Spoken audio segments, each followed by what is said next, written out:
Zach, Bloodstained Angel. Welcome to Nightbreed. How are you, man? I'm fantastic, mate. Really looking forward to the interview. Thanks for the opportunity, and it's really great to be here. So let's get going. Yeah, let's get into it, man. So going by your Facebook page, it looks like maybe last year you started doing this thing. Is that right? Yeah, so I about August last year, it was something that I had in the works and plans for ages. Hmm. Had a couple songs written for it, a couple riffs going for it, and but I had an opportunity to go on a local radio station as Gem Art Sound Lounge. I'm a part of Gem Art Sound Lounge with Ursh. So it was on another radio station, and I was like, they said to me, "Oh, Zach, if you got any recommendations for some local Perth bands, let us know, and we'll throw them on." And I'm just like, "Cool. Well, I've got a couple songs you can play." um, so yeah, I threw in. It was just a basic demo with an absolutely god awful vocal take I did because I'm not the greatest vocalist, but it was something. So yeah, it got to play on the radio station, and that was pretty much Bloodstained Angel's debut into the metal scene and the metal world. So, and from there, played a couple gigs just with backing tracks that didn't have members, and yeah, I played a few things now, and we're going to play even more now. So, got a couple members together at the moment, and it's just going uphill from here. So we've got a really good year and a really good January and February. We're off to a great start this year. So yeah, it's really going. Yeah, nice. How was that playing with a backing track? I've never done it before. Was it okay? Like, did it kind of come through all But right with it?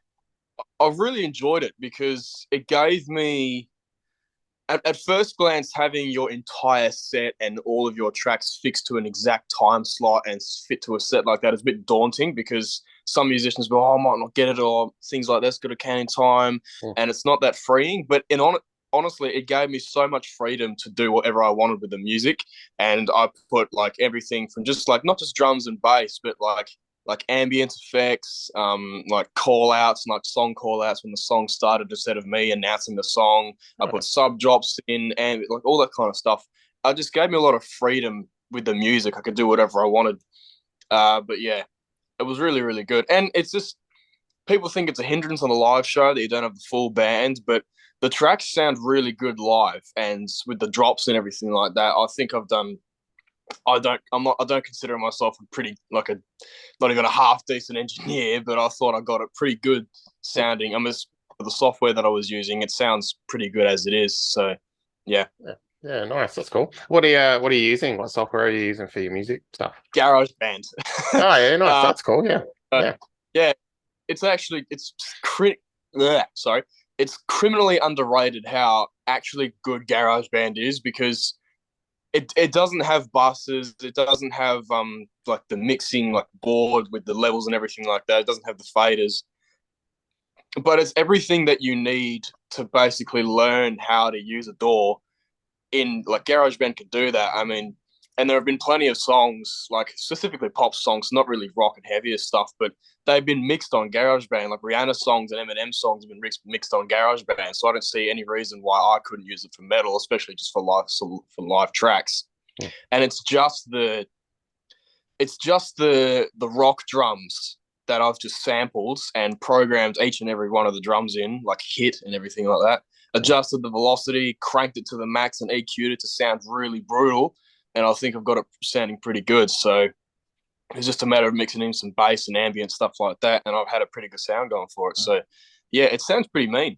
Yeah, no, that's cool. So yeah, you're a three-piece now. How'd you get together with the other two guys? So Connor, the bass player, I met at an Our Demise gig. Shout out Our Demise, my boys. But Connor was there and we got along pretty well. And I just kept seeing it in gigs and we just kept meeting up and running into each other completely by coincidence. And every time he was like, "Bro, if you need a bass player, I'll be keen. I'm keen to play bass." So I'm just like, "Yeah, man, jump on, do it. Let's go. Let's get something going." And then Elijah, the vocalist, his other band, Dining with Sinners, he plays guitar in, but he was looking to do something a little bit different. He wanted to do some kind of some breakdowns, like riffs and breakdowns is what we all love. We love riffs and we love some good breakdowns and stuff like that. So Elijah wanted to do some vocals, and I'm like, "Bro, don't start a new band. Just come and join me and Connor, and we'll get some stuff going. So yeah, 3-piece, and we're still using the drums as the backing tracks. Yeah, cool. Okay. Yeah. And what about the name Bloodstained Angel? Has that got some kind of relevance, or is it just kind of like a cool sounding name that sort of fit? Yeah, it's literally just a cool sounding name. It's something that I've had for a while. Mm-hmm.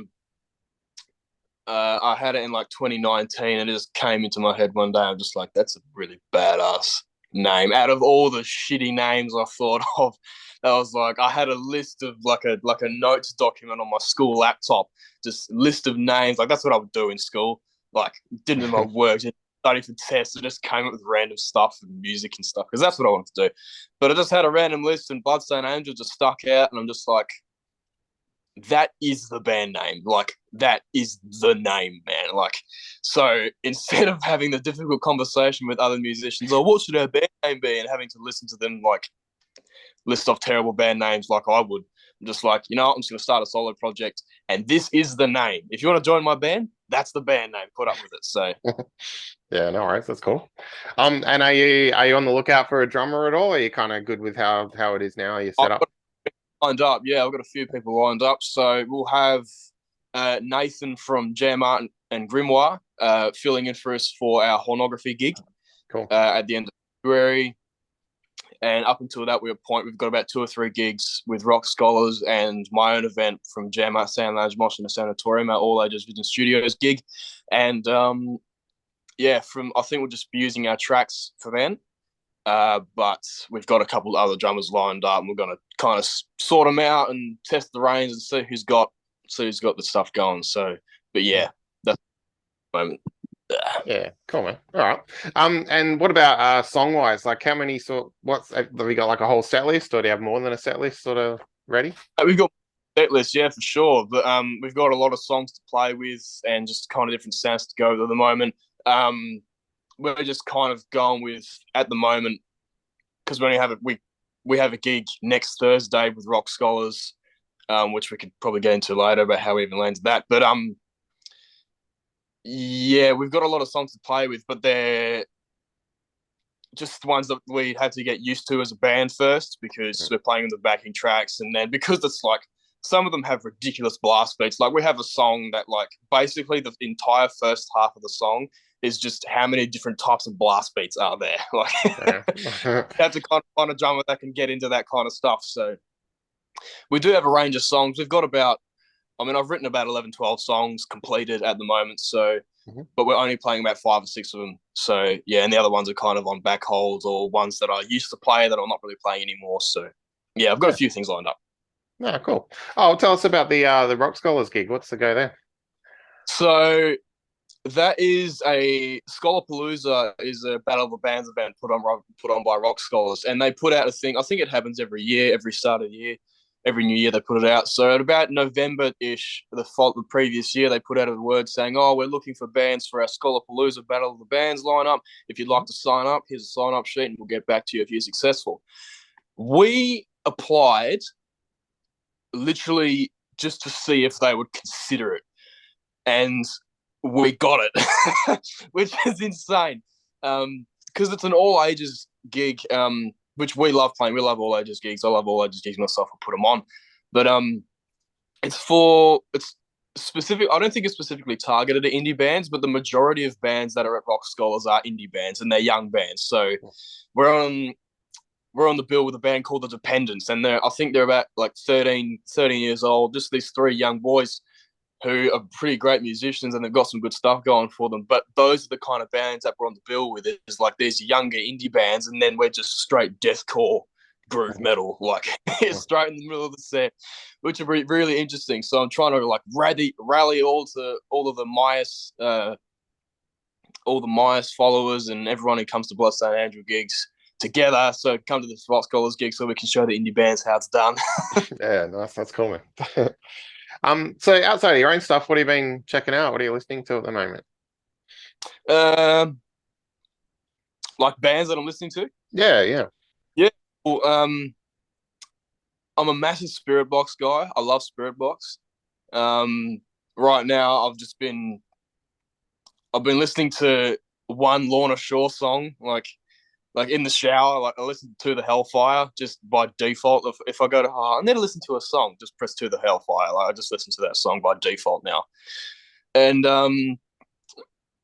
since Died as Murder came to Perth a couple months back in September, I've been listening to lots of their stuff. Sedative, a lot of local bands. I like a lot of local bands. Since I've been playing music for a while now, and I don't know why, but I just get disinterested with popular mainstream kind of things. So I listen to a lot of local bands. Like there's the Honography compilation CDs, and Death Metal by the Book, and lots of local bands, EPs and albums and stuff. I just listen to those because I like to listen to a broad range of music, like not just straight one genre. I love deathcore. Like I'm a massive deathcore guy. I can't get enough riffs and breakdowns and slow heavy stuff like that. I love it, but I think it's healthier for me as a musician to broaden my scope of what I listen to. And I think that's good for any musician, really, to just broaden out what they listen to, just to get an idea and bring different influences to your own music and stuff like that. So yeah, Spirit Box, Died as Murder, Sedative, local band, Dark Matter, local band, Our Demise, who are going to releasing some new stuff soon. Paradise and Exile, Jamart, Grimoire. Who else? There's Kimura, Infinite Exile. There's lots of good stuff, man. There's so many good bands out there here in Perth. Yeah, cool. No, that's great, man. And so what's the plan with Bloodstained Angel? Are you going to release some recorded stuff or anything? Absolutely, yeah. We've got some. Our debut single is in the works at the moment. Just kind of pre-production, just kind of getting the schedule sorted and stuff like that. I want to get it done as fast as possible. I would like to have it, at least have something going by March. So whether the song has been released by March or we're promoting it starting March and further on. So we're going to have some stuff coming out soon. Maybe again, pre-production, we're just kind of sorting out what we're doing, but we do have a song that's in the works and coming together as a single. And following that, we might do an EP. But there will be a selection of songs by the end of the year, by the end of this year. So, yeah, look out for that. Look out for that. Yeah, cool. All right, awesome, man. Well, look, good luck with the band comp, and I'll see you at Hornography, man. Have a good one. Thanks for having a chat. Yeah. Awesome. Thanks, mate. Cheers, Zach. See you, man.